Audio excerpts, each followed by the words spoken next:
Тұқымында құрусы биіктігі 5,5 метрге чейін жеткен. Жалбырағы күбімі бір үйлі дарақшағына диаметр 10-12 метрге чейін жеткен. Өмесі дәнекті же тоғылық же сүйрі дәмдері бар.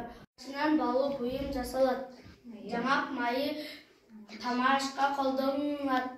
Мыштылардың айтысына бұйымша бұл тоқайлар біздің заманға чейінгі 6300 жыл мұрда бір жол менен келіп ошондан баштап тарай баштаган.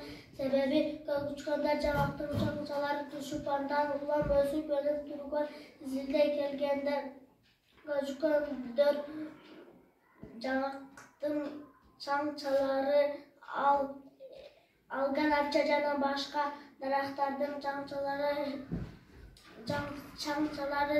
табылып, ал эми жаңактын чаңчалары биздин заманга чейинки 6300 жылдан кийин гана пайда болгон аныкталды. Ал Улуу Жибек жолу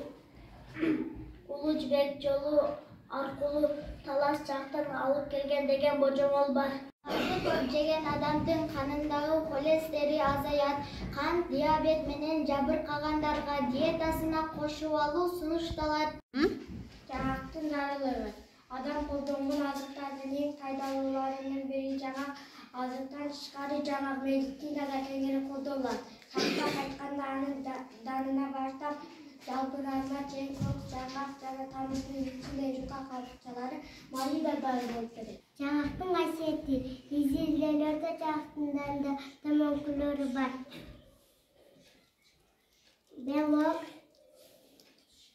жез, кукурт, магний, калий, йод, май,